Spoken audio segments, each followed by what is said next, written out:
Today, we are going to talk about how to calculate a calorie deficit for fat loss. In my last video, I talked about how calorie calculators can be pretty inaccurate.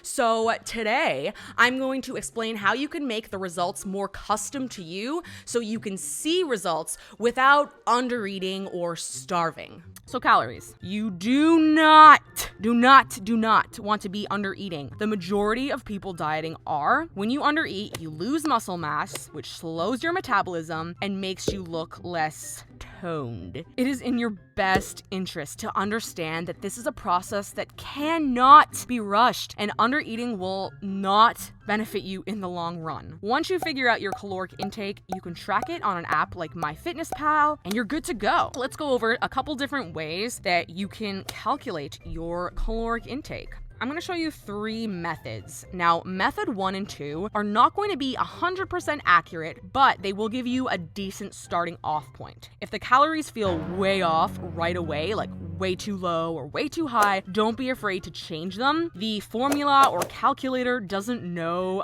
about things about you, like your metabolism, your dieting history. There's so many factors that come into play, so don't stick to something if it feels wrong. The same thing applies to MyFitnessPal. It can calculate really strange amounts of calories and macros for people. Don't take that as something you must follow. I personally just use MyFitnessPal to track, but not as a guideline for how much I should be eating. Method number 1 is to multiply your weight in pounds by 12 to 13. That's it. And then from there, you'll stick to it for a few weeks, adjust depending on how things are going. Never rush to make adjustments. Method 2, use an online calculator. So as I said, these are never going to be perfect because it's a calculator and it doesn't know enough about you as an individual, but it can give you a decent starting off point. Since it's always best to start a little on the higher side with your calories, don't be afraid to increase the amount the calculator has suggested if it seems really low. So method 3. This is going to be more of a it's going to take you about a week. So over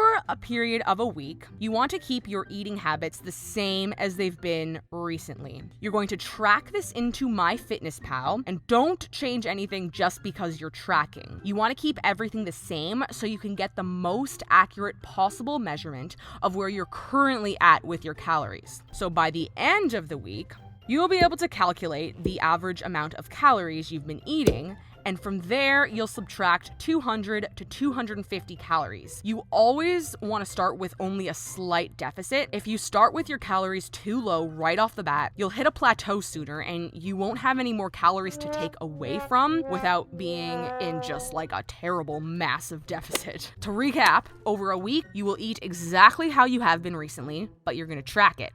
By the end of the week, you'll see what you've been eating, and from there, you subtract 200 to 250 calories. Now, on the other hand, if you've been under-eating, which is common, you will want to add your calories gradually over time. Don't just jump up hundreds of calories. How much you add in at a time will depend on how long you've been under-eating for, your activity level. You can add as slowly as 50 calories every single week or every other week. The benefit of slowly adding calories in is you can really see how your body is going to react so you can prevent weight gain. So everyone's going to react differently. On this page in the ebook, I have a photo of one of my clients who's seen unbelievable results from reverse dieting. She looks absolutely incredible. Remember, if you begin at a certain calorie range and it ends up feeling really low and you're starving all the time and it's incredibly challenging to stick to, please increase them. It's just not worth it to eat so little because, as I've mentioned, you're going to fall off track and then you're going to end up eating way more than the original calories you intended on eating. So people will sometimes be scared. They'll say, oh my gosh, I don't want to increase my calories during the week. I'm scared I'll gain weight. Think of the bigger picture.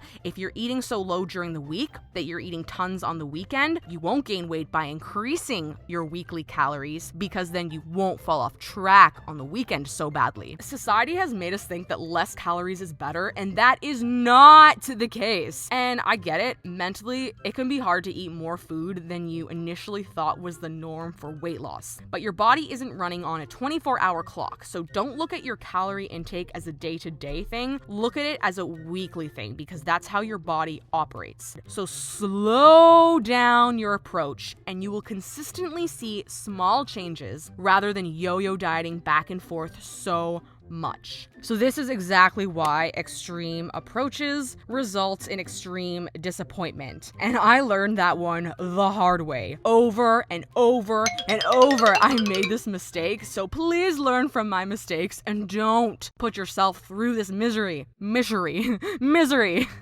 I go into a lot more detail in my free report, Knockout Body Formula. This is a 39-page report that tells you everything you need to know about nutrition, workouts, plus some killer tips I live by that you can utilize to stay on track no matter what life throws your way. Stay tuned for my next video, and don't forget to hit the link in the description box below for the free Knockout Body Formula report and audiobook. And Baxter and I will see you in the next one. Bye!